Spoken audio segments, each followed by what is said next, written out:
और second question है how many moles of NaOH?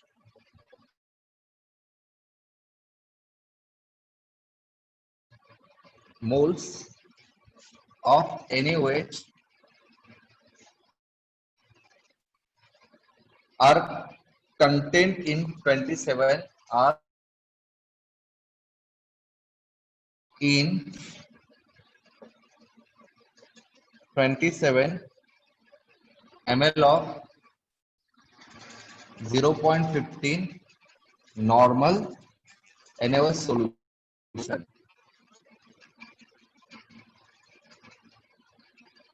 Clear है? तो ये हमारा क्वेश्चन है। तो चलो क्वेश्चन हम सॉल्व करते हैं। देखिए कोई भी जब न्यूमेरिकल हम बेसिकली सॉल्व करते हैं ना, तो उसकी कुछ बेसिक चीजें जो होती है वो हमेशा ध्यान में रखना है। सबसे पहले हम लोग को क्या क्या चीजें दी हुई है,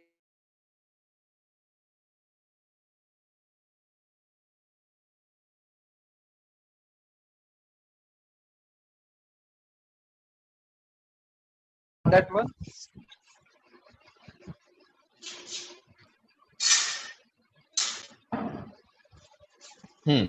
तो सबसे पहले हम कलेक्ट करते हैं यहाँ पर गिवन डेटा कि भाई कौन कौन सी चीज मुझे यहाँ पर दी हुई है। तो बताइए यहाँ पर कौन कौन सी चीज आप लोग को दिखाई दे रहे हैं, क्या दिया हुआ है बताइए। Mass of NaOH। सबसे पहले यहाँ पर दिया हुआ है मास ऑफ NaOH। तो मास ऑफ NaOH कितना दिया हुआ है यहाँ पर? 0.38 ग्राम। ग्राम। देन लेटर ऑन नेक्स्ट क्या दिया हुआ है यहाँ पर?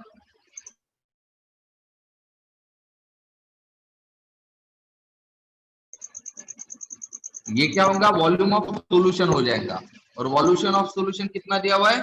50 ml। क्लियर है? 50 ml। ये हो गया हमारा गिवन डेटा। अब उसके बाद में हम सीखेंगे टू कैलकुलेट या टू फाइंड। क्या कैलकुलेट करना है हम लोग को? दो चीजों को कैलकुलेट करना है। बताइए पहली चीज कौन सी कैलकुलेट करनी है?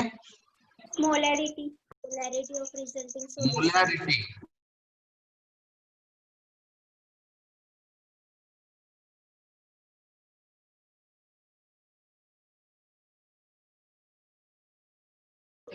सेकंड वाली मोलैरिटी कैलकुलेट नहीं करनी है।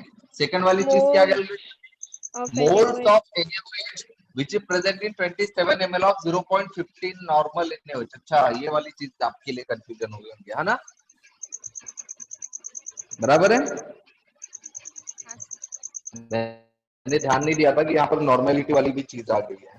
ठीक है चलो कोई बात नहीं। तो ये थोड़ा सा डिफिकल्ट हो जाएगा आप लोग के लिए, बट खैर कोई दिक्कत नहीं है। या एक्चुअली यहाँ पर क्वेश्चन में मुझे लग रहा है, हाँ बराबर है। ये मैंने N लिखा है या N नहीं है, क्या है यहाँ पर? M है। और M और N में बहुत फर्क होता है। हाँ तो मुझे निकालना है यहाँ पर moles of NaOH in 27 ml of 0.15 molar solution.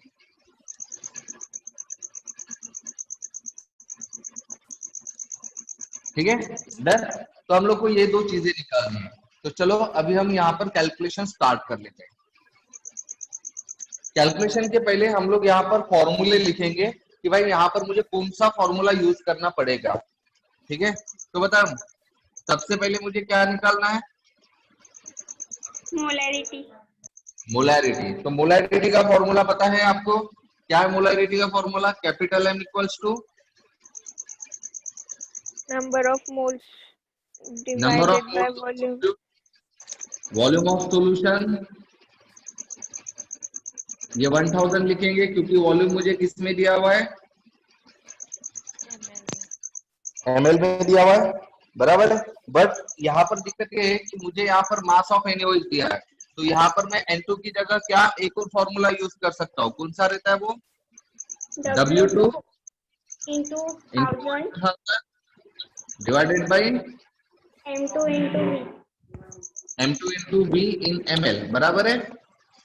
Clear है? हाँ सर। अब लेटर ऑन ये हो गया A के लिए। अब हम B के लिए फॉर्मूला लिखते हैं। B के लिए फॉर्मूला B या क्या निकालना है? मोल्स ऑफ NaOH निकालना है। तो भाई मोल्स ऑफ NaOH मतलब मोल्स ऑफ सोल्यूट होता है, मतलब N2, बराबर है। मोल्स ऑफ NaOH, NaOH क्या है, सोल्यूट है ना, हाँ सर। राइट। तो मतलब मुझे N2 निकालना है, तो N2 को मैं इस फॉर्मूला से निकालूंगा, तो क्या होगा यहाँ पर, N2 will be equals to क्या होगा,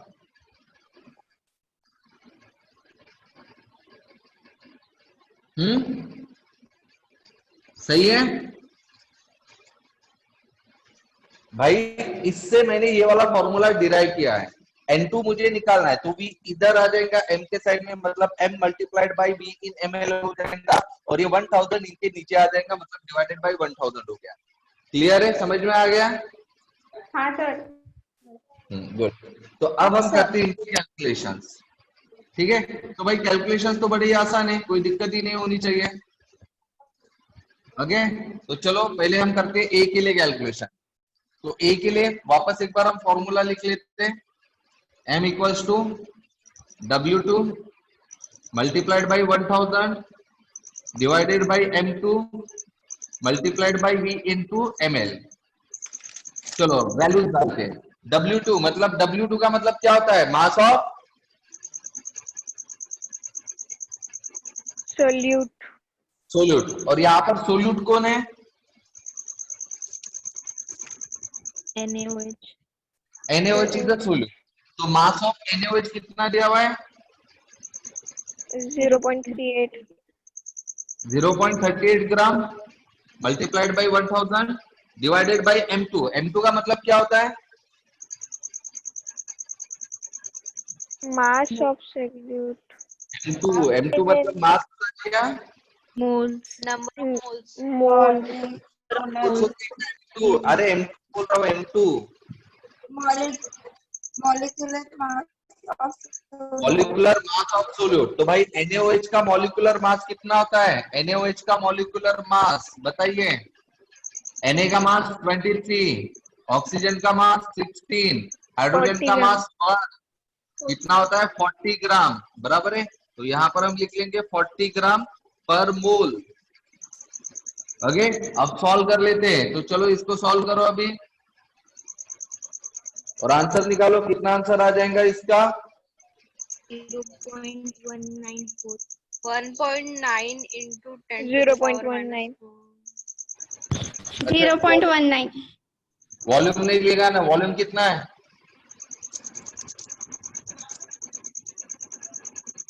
50 ml, ठीक है। तो अभी हम यहाँ पर कर सकते हैं, ये 5 और 10 को भी निकाल सकते हैं, ये 4 और 2 को भी निकाल सकते हैं, 2 आ जाएगा, तो ये कितना हो जाएगा 0.19, बराबर है, हाँ सर। राइट।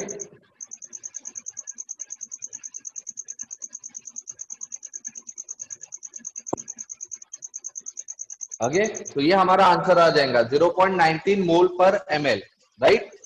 क्लियर है, यस सर।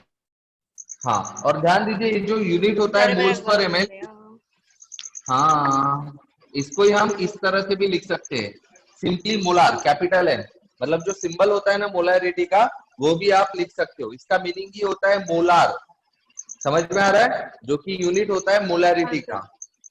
क्लियर है, हाँ सर। अब हम बात करते हैं बी वाले का, ठीक है। तो भाई बी वाला सॉल्व करते हैं। तो बी वाले में क्या है, फॉर्मूला हमारा N2 equals to M, sorry molarity into V in ml divided by 1000, बराबर है। तो मोलैरिटी, मोलैरिटी अभी हमने निकाली थी, कितनी मोलैरिटी आई थी हमारी, 0.19।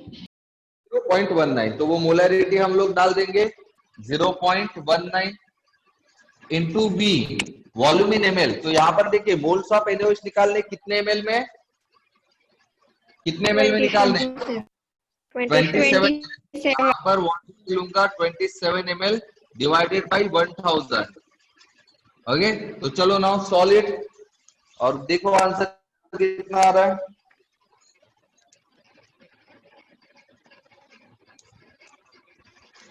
Sir, M zero given. Point zero zero 513. एक मिनट, थोड़ी सी गड़बड़ कर दी है, मैंने सिर्फ क्वेश्चन में वॉल्यूम ही देखा। यहाँ इन्होंने मोलैरिटी भी दी है, कितनी मोलैरिटी दी है? 0.51. 0.15. तो यहाँ पर आप लोग को मोलैरिटी 0.15 लेनी है, ना कि 0.19। ओके, क्योंकि यहाँ मोलैरिटी दी है, मैंने ध्यान नहीं दिया था उस पर कि मोलैरिटी वहां पर दी हुई है। तो इसका आंसर कितना आ रहा है फिर आप लोगों का? 0.00040.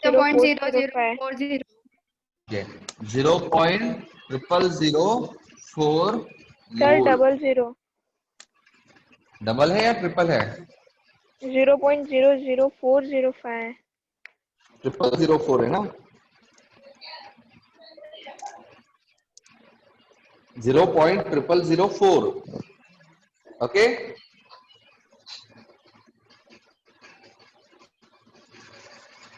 क्लियर है? हाँ सर। ठीक है, सो इस तरह का ये क्वेश्चन था। क्वेश्चन बहुत डिफिकल्ट नहीं था, बहुत ही आसान था। ठीक है, कोई कंफ्यूजन अभी इसमें?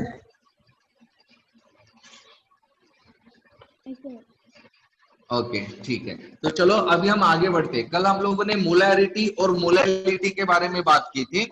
आज हम, और कल हम लोगों ने डिस्कशन स्टार्ट किया था नॉर्मेलिटी के बारे में। तो चलो सबसे पहले बताइए मुझे, नॉर्मेलिटी का मीनिंग क्या होता है? What is normality? भाई बताओ, नॉर्मेलिटी का मतलब क्या होता है? Number of gram equivalent of solute per liter of solution. Very good. It is the number of gram equivalent of solute per liter of a solution. इसको हम कहते हैं normality.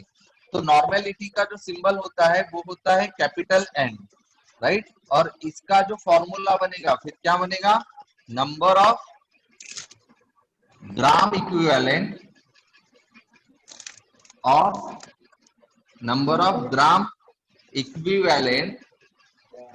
of solute divided by volume of solution in liter। Okay, right? मतलब अगर symbolically लिखेंगे तो N will be equals to, gram equivalent को मैं GE लिख लेता हूं, आगे देन वॉल्यूम ऑफ सॉल्यूशन के लिए मैं लिख लेता हूं V इन लीटर। फिर इसका नेक्स्ट हम लिखेंगे ग्राम इक्विवेलेंट डिवाइडेड बाय, यही वॉल्यूम अगर मैं ml में ले लेता हूं तो यहां पर आपको क्या करना पड़ेगा? Multiplied by 1000। समझ में आ रहा है? राइट? तो हमारे लिए सबसे इंपॉर्टेंट चीज होती है कि ग्राम इक्विवेलेंट क्या होता है। ठीक है, तो ग्राम इक्विवेलेंट का ही अपना एक फॉर्मूला होता है। ठीक है, क्या? जैसे देखिए, ये फॉर्मूला बिल्कुल मोलैरिटी जैसे ही साउंड कर रहा होगा। Molarity will be equals to N2 by V in liter, then molarity will be equals to, यहाँ पर N2 into 1000 divided by volume in ml। सही है? फर्क क्या है? सिर्फ N2 की जगह क्या आ गया? ग्राम इक्विवेलेंट आ गया। अब फिर हमने यहाँ पर एक और चेंज किया था, N2 की जगह क्या डाल दिया था हम लोगों ने? W2 by M2। तो मतलब नंबर ऑफ मोल्स, मतलब देखिए यहाँ पर N2 और ग्राम इक्विवेलेंट ये दोनों लगभग सेम है। तो अगर मैं N2 का formula given mass divided bye molecular मास लिख रहा हूं तो ग्राम इक्विवेलेंट का फॉर्मूला क्या होना चाहिए? अगर इसका formula given mass by molecular mass है तो ग्राम इक्विवेलेंट का फॉर्मूला क्या होता है? That will be equals to given mass divided by, सिर्फ मॉलिक्यूलर मास की जगह मैं कौन सा मास कहूंगा? Equivalent mass. Equivalent weight. Okay, समझ में आ रहा है? इक्विवेलेंट मास या इक्विवेलेंट वेट, गेट इट? तो ये हम फॉर्मूला यहाँ पर डाल देते। तो फिर नेक्स्ट फॉर्मूला हमारा नॉर्मेलिटी के लिए क्या बन जाएगा? N will be equals to, gram equivalent की जगह हम क्या डालेंगे? गिवन मास, ये सब सोल्यूट का है, given mass of solute divided by equivalent mass of solute into volume of solution in ml multiplied by 1000। Clear है? क्लियर है? और इसको अगर मैं सिंबलिकली लिखना चाहूंगा तो वो हो जाएगा W2 इंटू 1000। इक्विवेलेंट मास के लिए मैं लिख लेता हूँ E W2 और ये होगा volume of solution in ml। Clear है? हाँ सर। राइट, तो ये एक फॉर्मूला होगा या फिर ये एक फॉर्मूला होगा। एक और फॉर्मूला होगा जहां इक्विवेलेंट वेट क्या होता है वो हमें जानना चाहिए। ठीक है, अब ध्यान रखिएगा यहाँ पर इक्विवेलेंट वेट का कंसेप्ट एक आता है जो कि बहुत ही इंपॉर्टेंट कंसेप्ट है। इक्विवेलेंट वेट या फिर इक्विवेलेंट मास। क्लियर है? ये वाली जो चीज होती है, ये कंसेप्ट जो होता है ये काफी ज्यादा इंपॉर्टेंट होता है कि भाई इक्विवेलेंट मास या इक्विवेलेंट वेट क्या होता है। आप लोगों ने कभी सुना है इससे पहले इक्विवेलेंट वेट इक्विवेलेंट मास के बारे में? molecular weight upon molecular weight upon क्या होता है? Molecular weight upon molecular weight upon weight. Okay, तो ये नहीं होता है। इनफैक्ट देखिए इक्विवेलेंट वेट या इक्विवेलेंट मास का जो फॉर्मूला होता है वो ये होता है, equivalent weight equals to molecular और एटॉमिक मास। कुछ भी हो सकता है, या तो मॉलिक्यूलर मास होगा या फिर अगर एटम रहेगा तो एटॉमिक वेट होगा, मतलब मास। सो मॉलिक्यूलर वेट और atomic weight divided by n factor, divided by what? Divided by what? Factor. Okay, अब भाई ये n फैक्टर क्या होता है? तो n फैक्टर अलग अलग चीजों के लिए अलग अलग होता है। हाँ ठीक है, n फैक्टर जो अलग अलग चीजों के लिए अलग अलग होता है। कैलकुलेशन ऑफ n, ठीक है, वो डिपेंड करता है कि आप कौन सी चीजें ले रहे हो। ठीक है, जैसे फॉर एग्जांपल अगर मैं यहाँ पर कोई एटम ये ले रहा हूं, एटम, ओके, तो एटम के लिए n फैक्टर जो रहेगा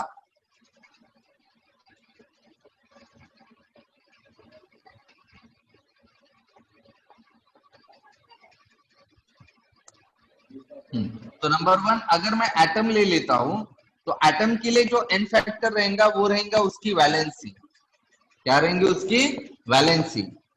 नंबर 2 अगर कोई मैं मॉलिक्यूल ले लेता हूं, मॉलिक्यूल तो वैसे ले नहीं सकते हम लोग, ठीक है, क्योंकि मॉलिक्यूल में फिर वो मॉलिक्यूल एसिड है या बेस है या सॉल्ट है, ये सब आप लोग को चेक करना पड़ता है। ठीक है, और अगर वो पर्टिकुलरली रेडॉक्स रिएक्शन रहता है तो फिर अल्टीमेटली वहां पर आप लोग के कितने इलेक्ट्रॉन्स इन्वॉल्व है वो आपको चेक करने पड़ते हैं। ठीक है, तो वो डिपेंड करता है बहुत सारी चीजों पर। एटम के बाद में मैं बोलता हूँ आयंस। अगर वो आयंस रहेंगे तो n फैक्टर रहेगा उसके ऊपर का चार्ज। अगर वो एसिड रहेगा तो n फैक्टर मतलब उसकी रहेंगी बेसिसिटी। अब बेसिसिटी का मतलब होता है number of replaceable H atom, replaceable H atom होता है। हाँ, अगर वो बेस होता है तो n फैक्टर हो जाएंगे उसकी एसिडिटी, और एसिडिटी का मतलब होता है number of replaceable OH negative ion.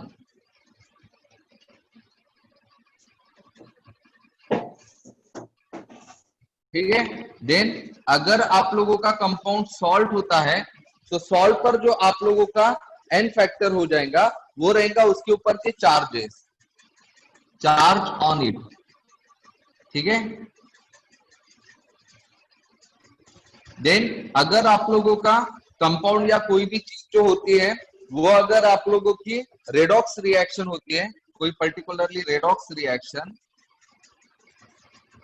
तो उसके लिए जो n फैक्टर रहेगा वो रहेगा number of electrons in reaction. ठीक है, तो डिफरेंट डिफरेंट चीजों के लिए n फैक्टर अलग अलग होता है। अब ये क्या होता है मैं समझा दूंगा, आपको टेंशन लेने की जरूरत नहीं है। फिलहाल सिर्फ इतना ध्यान में रखो कि भाई हर अलग अलग चीजों के लिए n फैक्टर जो होता है वो अलग अलग होता है। क्लियर है? सर हाँ बोलो। सर वो दिखाई नहीं दे रहा बोर्ड अच्छे से। पूरा कवर नहीं हो रहा है लगता है। ठीक है, अब दिखाई दे रहा है?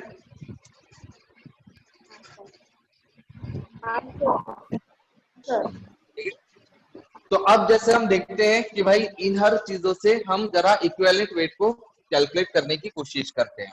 ठीक है, तो नॉर्मेलिटी का समझ में आ गया ना फॉर्मूला, क्योंकि अभी हम आगे बढ़कर इक्विवेलेंट वेट पर आ चुके हैं। हाँ, तो सबसे पहले एटम के बारे में बात करता हूं। अगर आपको पूछा गया कि what is the equivalent weight of sodium, तो सोडियम का इक्विवेलेंट वेट हम कैसे निकालेंगे?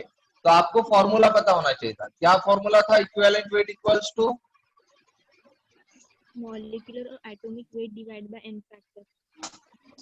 हाँ, एटॉमिक या मॉलिक्यूलर मास। तो Na क्या है, एटम है या मॉलिक्यूल है? मॉलिक्यूल मॉलिक्यूल होता है एक। हाँ, atom Na is an atom. Okay, तो atomic weight divided by n factor बराबर है। अब एटॉमिक वेट कितना होता है Na का? 23। हाँ, और n फैक्टर, एटम के लिए n फैक्टर का मतलब क्या होता है? उसकी वैलेंसी वैलेंसी। और आपको पता है ना सोडियम की वैलेंसी कितनी होती है? 1। 1 होती है, राइट। तो 23/1 मतलब कितना हो जाएगा ये? 23। 23। अब इसी तरह से अगर मैं इक्विवेलेंट वेट ऑफ एल्यूमिनियम ले लेता हूं, इक्विवेलेंट वेट ऑफ एल्यूमिनियम की जगह मैं ले लेता हूं नाइट्रोजन। नाइट्रोजन मतलब N2 ले रहा हूं, इक्विवेलेंट वेट ऑफ N2। तो बताओ फॉर्मूला क्या होगा अभी इसके लिए equivalent weight equals to? Molecular weight upon n। Molecular weight हो जाएगा, क्योंकि यहाँ पर N2 लिखा है। N2 is an molecule divided by n। Okay, तो अब सवाल ये आता है कि भाई N2 का मॉलिक्यूलर वेट जो होता है कितना होता है?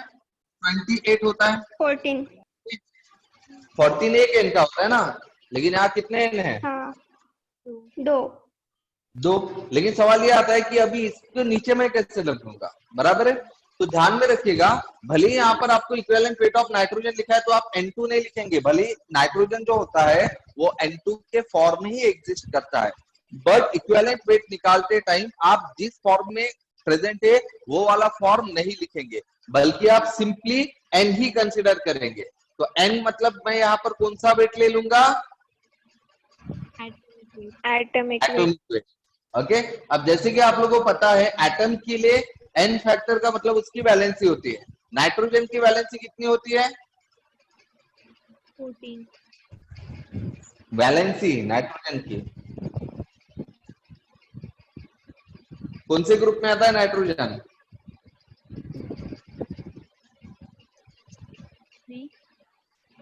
3 आती है वैलेंसी, बराबर है। सो 14/3, तो जो भी कुछ होगा इसका आंसर बराबर है, ये इसका आंसर आ जाएगा। क्लियर है? क्लियर है? हाँ, अब अगर मैं बोल रहा हूं कि equivalent weight of SO4 2 negative, okay, तो यहां पर अभी मैं इक्विवेलेंट वेट कैसे कैलकुलेट करूंगा? तो बताओ फॉर्मूला तो हमारा रहेगा इक्विवेलेंट वेट इक्वल्स टू, अब SO4 जो है इसके ऊपर चार्ज है, मतलब ये आयन है ना। तो आयन रहो या फिर मॉलिक्यूल रहो, उसका तो फॉर्मूला के हिसाब से उसका वेट लिख लेने का। तो एक से ज्यादा एटम है तो मैं इसको मॉलिक्यूल ही बोल देता हूँ और इसको मॉलिक्यूलर मास लिख लेता हूँ डिवाइडेड बाई n फैक्टर। तो अभी इसका मॉलिक्यूलर मास निकालते हैं। सल्फर का मास कितना होता है? 32। और एक ऑक्सीजन का मास होता है 16, तो 4 ऑक्सीजन का मिलकर बनेगा 64। तो टोटल कितना हो जाएगा ये? 96। 96। अब यहाँ पर देखिए n फैक्टर, ये क्या है? एक आयन है, क्योंकि इसके ऊपर चार्ज है। तो आप लोगों ने लिखा है आयंस के लिए n फैक्टर मतलब क्या होता है? उसके ऊपर के चार्ज। चार्ज। ओके, तो मैं डिवाइडेड बाई चार्ज लिख लूंगा। तो इसके ऊपर कितने चार्ज है? 2। 2 चार्ज है, सो डिवाइडेड बाई 2। तो इसका आंसर क्या आ जाएगा? 48। 48। क्लियर है? अब उसी तरह से नेक्स्ट हम बात करते हैं इक्विवेलेंट वेट ऑफ HNO3। अच्छा बताओ HNO3 क्या है? मॉलिक्यूल है, एटम है, क्या है? मॉलिक्यूल। मॉलिक्यूल है। और मॉलिक्यूल के लिए कोई n फैक्टर लिखा है क्या मैंने? देखो नहीं। तो अगर आपके सामने मॉलिक्यूल होता है तो आप चेक करो कि वो मॉलिक्यूल आयन है, एसिड है, बेस है या सॉल्ट है। तो बताओ ये HNO3 क्या है? एसिड। एसिड होता है। Very good. HNO3 क्या होता है? एसिड होता है। तो चलो हम इसका इक्विवेलेंट वेट लिख लेते हैं। इक्विवेलेंट वेट का फॉर्मूला होता है molecular mass divided by n factor. ठीक है, यहाँ n फैक्टर लिखना जरूरी है, नहीं तो n मतलब नंबर ऑफ मोल्स कहीं गलती से ना ले लो आप इसको। ठीक है, तो n फैक्टर। अब पहले मॉलिक्यूलर मास लिख लेते हैं HNO3 का। तो क्या मॉलिक्यूलर मास हो जाएगा? 48, 49 और 40। ठीक है, तो ये लगभग हो जाए आपका 63। अब divided by n factor. n factor का मतलब क्या दिया हुआ? एसिड के लिए उसकी बेसिसिटी। Basicity, right. तो बेसिसिटी का मतलब क्या लिख कर दिया मैंने? Replaceable H+ ion. तो यहां पर बताओ कितने H पॉजिटिव आयन रिमूव हो सकते हैं, या कितने H दिखाई दे रहे हैं आपको इस एसिड में? 1 राइट। तो मतलब इसका n फैक्टर क्या हो जाएगा? 1 मतलब इसका इक्विवेलेंट वेट क्या हो जाएगा? 63। 3 हो जाएगा। क्लियर है? समझ में आ रहा है? हाँ सर। हाँ sir. Then equivalent weight of calcium hydroxide. तो बताओ अभी ये कैल्शियम हाइड्रोक्साइड क्या है? बेस है, बराबर है, राइट। और बेस है मतलब ये मॉलिक्यूल है, लेकिन मॉलिक्यूल में भी ये बेस है। तो इसका इक्विवेलेंट वेट का फॉर्मूला क्या होगा? Molecular mass divided by n factor. और बेस के लिए n फैक्टर का मतलब क्या होता है? बेस के लिए n फैक्टर का मतलब क्या है? एसिडिटी। और एसिडिटी का मतलब ही क्या होता है? Number of OH। तो इसमें कितने OH दिखाई दे रहे हैं आपको? 2 2 OH, राइट। तो हम पहले मॉलिक्यूलर मास निकाल लेते हैं कैल्शियम हाइड्रोक्साइड का। कैल्शियम का मास कितना होता है? 40,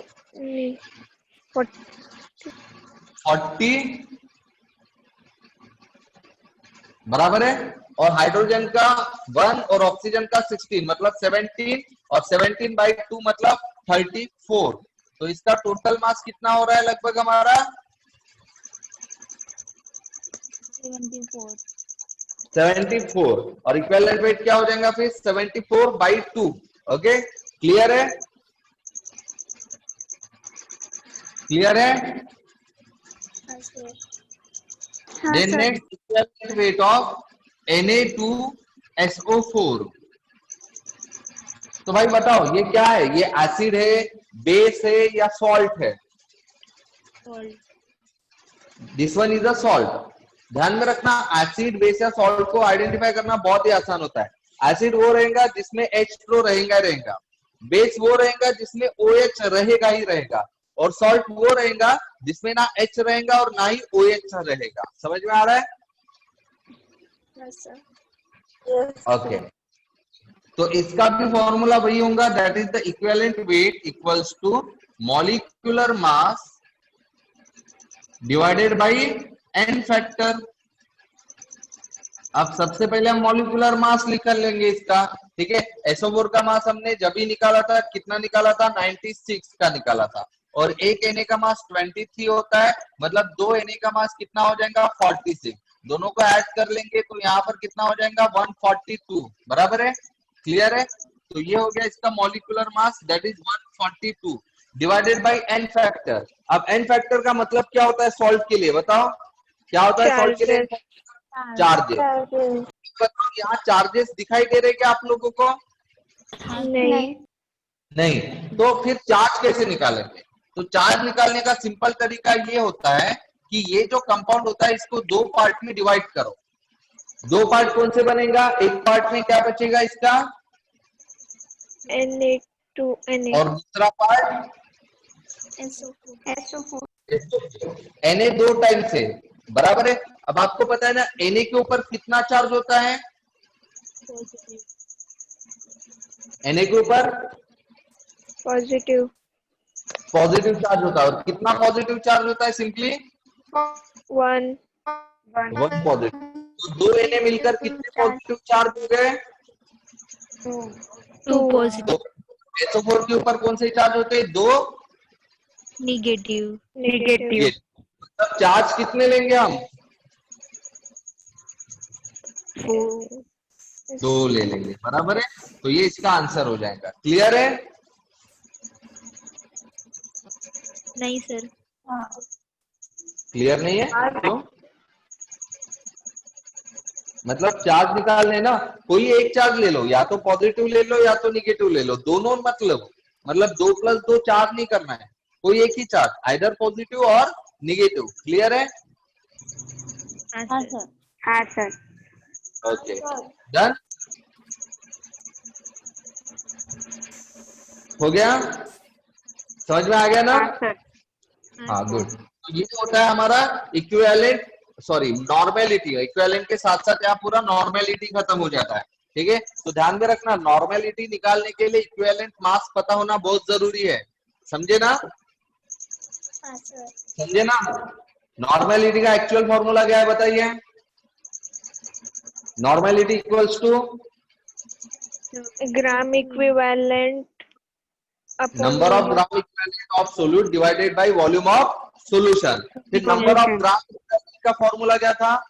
number of gram equivalent is equals to volume of liquid. Number of gram equivalent का फॉर्मूला क्या बताया था? तुम लोगों ने लिखे नहीं क्या फॉर्मूले? Mass upon Given equivalent weight. Mass. Equivalent weight or mass. Number of gram equivalent का फॉर्मूला था given mass divided by equivalent mass, बराबर है। और फिर हमने देखा था इक्विवेलेंट मास के फॉर्मूले, जो कि क्या था? इक्विवेलेंट मास का फॉर्मूला क्या था? Molecular mass upon n factor. Atomic और molecular mass divided by n factor. और फिर हम लोगों ने देखा था कि हर एक अलग चीज के लिए n फैक्टर अलग अलग होता है। क्लियर है? हाँ सर। क्लियर है? गुड। तो अब हम चलते हैं नेक्स्ट के ऊपर। तो नेक्स्ट नॉर्मेलिटी के बाद होता है फॉर्मेलिटी। फॉर्मेलिटी के बारे में ज्यादा कुछ लिखने की जरूरत नहीं है, सेम फॉर्मूला होता है, नथिंग एल्स। ओके, तो फॉर्मेलिटी F फॉर्मूला सेम होता है number of moles of solute divided by volume of solution. Okay, इसका फॉर्मूला सेम होता है जो मोलैरिटी का होता है। ठीक है, F will be equals to N2 divided by V in litre. अगर मैं इसको ml में ले लूंगा तो N2 will be V into V in ml और इसको मल्टीप्लाइड बाय 1000 हो जाएगा। अगर मैं N2 की जगह क्या लिख लेता हूं? गिवन मास मतलब W2